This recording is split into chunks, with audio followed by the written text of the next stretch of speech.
گندے. اچھا ایک آخری بات کر کے بیان ختم کرتا ہوں. دیکھو دیندار ایک چیز اپنے اندر پیدا کر لے نا, تو اسلام پر جو اعتراضات کیے جا رہے ہیں دنیا, مولوی لوگوں پر, مولوی ٹائپ کے لوگوں پر, مذہبی لوگوں پر, تو اس میں ایک بہت بڑا اعتراض جو کیا جاتا ہے وہ صحیح بھی ہے, وہ میں بھی مانتا ہوں کہ وہ کیا ہے, وہ صحیح ہے, وہ عیب ہے ہمارے اندر. اور یہ چیز میں نے عام طور پر نہیں دیکھی تھی, جب میں حضرت مفتی رشید احمد صاحب کے پاس گیا نا تو وہاں ہم نے یہ چیزیں ان سے سیکھی ہیں. یہ ہمارے ہاں دینداروں میں بہت زیادہ پائی جاتی ہے. ایک چیز, ایک عیب ہے دوسرے کے حقوق کا خیال نہ کرنا. سمجھ رہے ہو؟ میں کل گاڑی لے کے ادھر آ رہا, ادھر سے گزر رہا, ادھر سے تو نہیں کہیں اور کی بات کر رہا ہوں میں, اب تو بات آ گئی یہاں سے گزر رہا تھا کہ چلو دینی بیان ہو رہا تھا. یہ تو سب جگہ یہ, اس میں غیبت کی بات نہیں, ہمارے یہاں بھی ایسا ہی ہوتا ہے, ادھر بھی ایسا ہی ہوگا. روڈ جام ہوگا, آپ دیکھو کوئی گزر نہیں سکتا. گاڑی گزرنے کی جگہ نہیں ہے گلی میں. بائکیں اس اسٹائل میں دیندار لوگوں نے, نمازیوں نے کھڑی کی ہوئی ہیں, گاڑیاں اس اسٹائل سے پارک کی ہوئی ہیں کہ دوسری کار گزارنا ایسے جیسے موت کے کنویں میں گاڑی چلا رہے ہیں. بہت ہی ایکوریسی چاہیے یار. تم تھوڑی سی تو کامن سینس استعمال کرو کہ تم بائک جب لگا رہے ہو تو دیوار سے چپکا کے کھڑی کر دو. یہ سوچتے کیوں نہیں ہو کہ کسی نے یہاں سے گزرنا بھی ہوگا؟ اس میں دیندار لوگ سمجھتے ہیں کہ جب ان کو یہ چیزیں بتائی جائیں نا تو وہ سمجھتے ہیں یہ آدمی لبرل ہو گیا, یہ اس کا پاگل ہو گیا, گوروں والی باتیں کر رہا ہے, انگریزوں والی.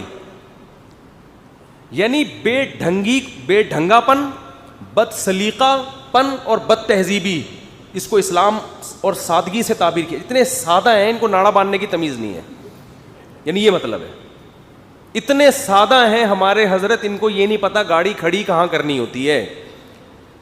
گلی کے کارنر پہ جب گاڑی کھڑی کرتے ہیں آپ, تو ادھر سے جو گاڑی آ کے جب ادھر مڑے گی تو اس کے پاس مڑنے کی جگہ نہیں ہوتی. اتنی ٹینشن میں ہمیں تو صبح شام واسطہ پڑتا ہے, اتنی مشکل سے گاڑیاں گھما گھما کے موڑنی پڑتی ہیں. او بھائی تھوڑا سا آگے کھڑا کر لو یار اس گاڑی کو, اگلے کے لیے موڑنا تو آسان ہو. ایسے موقع پہ مجھے وہ حدیث یاد آتی ہے, رسول اللہ صلی اللہ علیہ وسلم نے ارشاد فرمایا, ایمان کا سب سے لاسٹ اور آخری درجہ ہے راستے سے تکلیف دہ چیز کو ہٹانا. یعنی اگر راستے میں کوئی ایسی چیز نظر آتی ہے جس سے لوگوں کو تکلیف ہو رہی ہے, آپ اس تکلیف کی چیز کو دور نہیں کرتے اور گھننے بن کے چلے جاتے ہیں, تو ایمان کے آخری درجے میں بھی نہیں ہے. تو سوچو, جو تکلیف دہ چیز کو نہ ہٹائے وہ مومن نہیں ہے, تو جو تکلیف دہ چیز باقاعدہ کھڑی کرے وہاں پہ, گاڑی غلط پارک کر کے گیا, بائک غلط پارک کر کے چلا گیا, وہ کہاں سے مومن ہو گیا؟ نہیں آ رہی میرا خیال ہے بات سمجھ. ایک یہ بد سلیقہ پن, ڈرائیونگ کے دوران دیکھو آپ, یہ لوگ سمجھتے ہیں کہ مذہب کا حصہ نہیں ہے. رسول اللہ صلی اللہ علیہ وسلم نے خیر الناس, حدیث میں آپ حدیثیں اگر نوٹ کرو نا تو جہاں بھی حدیث میں خیریت کا لفظ آیا ہے نا کہ سب سے بہتر مسلمان وہ ہے جو یوں کرتا ہے, سب سے بہتر مسلمان وہ جو یوں کرتا ہے, سب سے بہتر مسلمان وہ ہے جو علامتیں بیان کی گئی ہیں, ان میں ہر علامت وہ ہے جس میں آپ لوگوں کو فائدہ پہنچا رہے ہیں. جیسے حدیث میں آتا ہے خیر الناس من ینفع الناس, سب سے بہتر وہ ہے جو لوگوں کو فائدہ دے.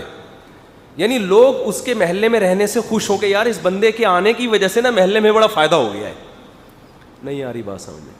جب آپ جاؤ تو محلے والے کہہ رہے ہیں یار اچھا آدمی چلا گیا, اس کی وجہ سے گلی بھی صاف رہتی تھی, اس کی وجہ سے گٹر کے ڈھکن بھی ڈھکے ہوئے رہتے تھے, اس کی وجہ سے کچرا بھی نظر نہیں آتا تھا, اس کی وجہ سے کوئی گلی محلے میں کوئی ٹینشن ہوتی تو یہ مل جل کے اس کو حل کرنے کی کوشش کرتا, اس کی وجہ سے یہ بھی ہوتا تھا, اس کی وجہ سے یہ بھی ہوتا تھا. اب ہوتا ہے؟ بولتے کیوں نہیں؟ اب اتنا تو ہوتا ہے, یہ نماز بھی پڑھتے ہیں, رونے گٹر کے ڈھکن سے ان کو کوئی واسطہ نہیں.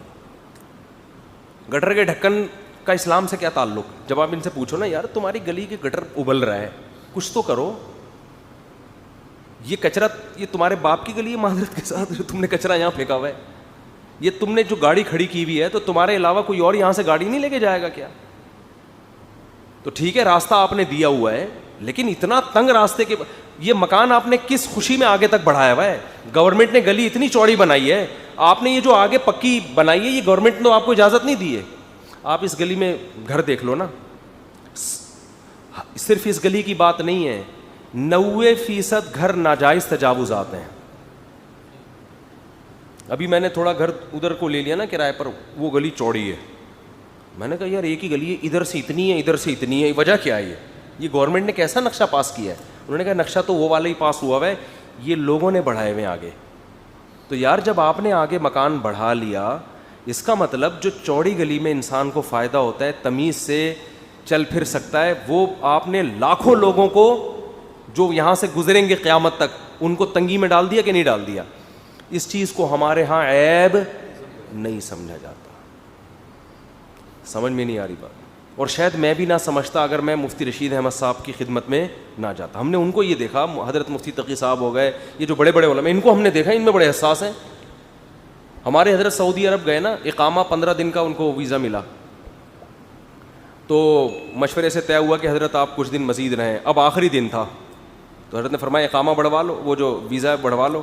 انہوں نے کہا ٹھیک ہے بڑھوانا. حضرت فرمایا کہ ڈیٹ ختم ہونے سے پہلے بڑھ گیا نا تو ٹھیک ہے, نہیں تو میں نکل جاؤں گا یہاں پہ, 1 سیکنڈ بھی میں اللیگل نہیں رہوں گا یہاں پہ. ہم حیران یار, اس طرح کے بھی مولانا مارکیٹ میں. مولانا کہ یہ تو سبھی کا ایک ایپ بن چکا ہے نا, اللیگل کام کو کیا سمجھا جاتا ہے؟ کمال ہے بھائی, 6 مہینے سے رہ رہا ہوں اللیگل, تیرے بھائی کو آج تک پولیس نے کبھی آنکھوں میں آنکھیں ڈال کے نہیں دیکھا. 6 مہینہ پاسپورٹ والو, یہ تو تم جیسے پاگلوں کا کام ہے بھائی. جب آپ ایک ملک میں ہو, آپ اس کے لا کو تو فالو کرو, یہ تمہارے باپ کا ملک تھوڑی ہے. تو حضرت فرمانے کہ بھائی اللیگل میں کیوں رہوں گا, بدنامی کتنی اگر کسی نے دیکھ لیا, کتنی بڑی بدنامی. ہمارے ایک دوست ہے نا بھی ریوو گاڑی لی ہوئی, تو میں وہ گاڑی ڈرائیو کر رہا تھا, انہوں نے وہ لگائی ہوا, وہ نہیں ریوو میں لائٹیں شے وہ نیلی لائٹیں جیسے کوئی اٹیک کرنے جا رہے ہیں نا, کسی ملک کو فتح کرنے جا رہے ہیں. اور ٹینی نانا بھی, ہم بچپن میں اس کو ٹینی نانا کہتے تھے. ہم بچپن میں مٹی کی گاڑیاں بناتے تھے اور پھر ٹکرے مارتے تھے نا ایک دوسرے سے. ہمیں بڑا شوق تھا مٹی کے گارے کی. ہم گاڑیاں بناتے تھے, اس میں آگے ایک سوراخ کر کے دھاگے سے باندھ کے چلاتے تھے, اور ہمارے دوسرے کزن اور دوست بھی. تو پھر ہم نا ٹکر مارتے تھے, میں ادھر سے لا رہا ہوں ادھر سے ڈھونگ, جس کی گاڑی ٹوٹ گئی تو وہ ہار گیا. تو اس میں ہم ایمبولینس بھی بناتے تھے, ایمبولینس کے اوپر ایک چھوٹا سا وہ لگاتے تھے, سائرن جو ہوتا ہے نا یہ, تو اس کو ہم ٹینی نانا کہتے تھے. ٹینی نانا, وہ ٹینی نانا بج رہا ہوتا ہے, تو اب تک ہماری زبان پہ چڑھا ہوا ہے. تو ہم کہتے ہیں پہلے سب سے پہلے وہ ٹینی نانا ٹوٹتا تھا. تو کچھ بچپن کی یادیں رہ جاتی ہیں نا, ٹینی نانا. تو وہ جب بھی ایمبولینس کہیں آتی ہے تو میں کہتا ہوں وہ ٹینی نانا آ رہا ہے, ٹینی نانا. تو بات کیا کر رہا تھا میں, تو وہ ریوو میں نا انہوں نے کیا لگا دیا, وہ سائرن لگا دیا اور وہ لائٹیں. اچھا وہ سائرن جب رش ہو رہا ہے سائرن بجا رہے ہیں, وہ لوگ راستے دے رہے ہیں. میں نے کہا یہ میرے پھر باپ کا لفظ نا, جب سے انجینئر نے میرا مذاق اڑایا نا باپ پہ, وہ باپ کا لفظ ہمیشہ کے لیے زبان پہ چڑھ گیا. تو میں نے کہا یہ تیرے باپ کا روڈ ہے؟ کیوں؟ میں نے کہا یہ نہ ہم کوئی گورنمنٹ کے آفیسر ہیں, یا تو کوئی آرمی کا بڑا آفیسر جا رہا ہو جس کو بڑی ایمرجنسی ہے اور بڑا کوئی انڈیا نے ایک دم دھمکی دی اس کو بارڈر پہنچنا ہے, یا کوئی رینجرس کا بڑا آفیسر کوئی کاروائی کرنے کے لیے جا رہا ہے, وہ لگائے سائرن یا وہ لائٹیں لگائے, بھائی ہٹو بچوں لوگ راستہ دیں. میں نے کہا ہم تو ایسے ہی جا رہے ہیں بھائی, مدرسے سے گھر آ رہے ہیں. کہنے لگے نہیں حضرت اس سے لوگ راستہ دے دیں گے. میں نے کہا لوگ تو راستہ دے دیں گے, لوگ سمجھیں گے پتہ نہیں کون, لیکن یہ جائز نہیں ہے. لوگ دیندار لوگ بھی یہ کام بولو نا کر رہے ہوتے ہیں, یہ ناجائز ہے, حرام ہے اور اللیگل بھی ہے. اللیگل کی تو اس لیے پرواہ نہیں ہوتی کہ ریوو کو عام طور پہ پولیس والے روکتے نہیں ہیں, وہ سمجھتے ہیں بڑی گاڑی ہے, کو پتہ نہیں کوئی ایسا نہ ہو کہ ہم ان کو گرفتار کریں یا ہمیں گرفتار کر کے لے جائیں. ہمارے یہاں یہ بھی سہولت ہے کہ آپ بعض دفعہ کسی کو پکڑنے کے لیے آئے ہوتے ہیں تو آپ خود پکڑے جاتے ہیں, ٹھیک ہے نا, بڑا آدمی ہے تو اس نے ہی اندر کر دیا, تو پوچھ ہوتا کون ہے پوچھنے والا. لیکن یہ اللیگل ہے. ایمبولینس میں اگر کوئی پیشنٹ نہیں ہے, آپ اپنے ذاتی اول تو ایمبولینس کو ذاتی کام کے لیے استعمال کرنا اللیگل ہے, لیکن اگر آپ نے یہ اللیگل کام کیا, ایمبولینس کو ذاتی استعمال کے لیے آپ لے کے جا رہے ہو, تو آپ سائرن نہیں بجا سکتے. میں نے دیکھا ہے لوگ ذاتی استعمال کے لیے بھی لے جا رہے ہوتے ہیں, اور سائرن بجا بجا کے لوگ بیچارے سمجھ رہے ہیں کوئی مریض ہے بیچارہ, راستے دے رہے ہیں. بھائی یہ ان سب چیزوں کا آپ کو قیامت کے دن جواب دینا پڑے گا. مجھے یہ ہمارے گارڈ کھڑا ہوا ہے نا, ان سے پوچھنا, ان کا تو یہ تو سوری کوئی اور کھڑا, وہ گارڈ کی طرف ہے یہ بھائی, یہ تو نیا, پرانے والے سے پوچھنا. ایک دفعہ میں ایسی کسی بڑی گاڑی میں جا رہا تھا, تو بڑی گاڑی میں یہ گارڈ واڈ بھی بیٹھے ہوئے تھے پیچھے, بڑا بھرم ہی ہوتے ہیں نا الگ سے آدمی کے, بڑے بھرم. ہم جا رہے ہیں تو گاڑی پارک کرنی تھی, ٹھیلے والا کھڑا ہوا تھا, تو میرے گارڈ نے اتر کے نا اس ٹھیلے والے کو تھوڑا سختی سے کہا, آپ ٹھیلا یہاں سے ہٹاؤ. یہ شو مارنے کے لیے نہیں کہہ رہا, انسان کبھی اپنے عیب نہیں بتاتا لوگوں کے سامنے. تو یہ مطلب نہیں ہے کہ یہ ارے مفتی صاحب ہمیں تو پتہ ہی نہیں تھا اتنے نیک آدمی ہیں, ہم کو اپنے جو چھپے ہوئے عیب ہیں وہ تھوڑی بیان کریں گے آپ کے سامنے. 2-4 ایسی چیزیں انسان پارسل کر دیتا ہے عبرت کے لیے. تو یہ واقعہ سنانے کا بھی مقصد ہے کیونکہ اصول کلیات بیان کرنے سے بات سمجھ میں نہیں آتی جب تک جزوی واقعات نہ بیان کیے جائیں. تو ٹھیلے والے کو انہوں نے کہا آگے ہو جاؤ. میں نے کہا بھائی یہ روڈ ہمارے باپ کا نہیں ہے, یہ ٹھیلے والے کا بھی ہے. ہمیں پارکنگ کی جگہ خود تلاش کرنی ہے, نہیں ملے تو گھماتے رہو گاڑی روڈ پہ. رکشے والے کو کہنا, ٹھیلے والے کو کہنا ہٹا یہاں سے, وہ کہے گا کیوں, تو میرا ماموں لگتا ہے, تو میرا وہ تو بیچارہ ڈر کے ہٹا دے گا. جب اتنے کلاشن کوفیں دیکھے گا اور دے گا وہ تو ہٹا دے گا. قیامت کے دن آپ کو جواب دینا پڑے گا اللہ کے سامنے. اللہ کہے گا کیوں اس کو, تمہیں اس پہ فوقیت کس بیس پہ تھی.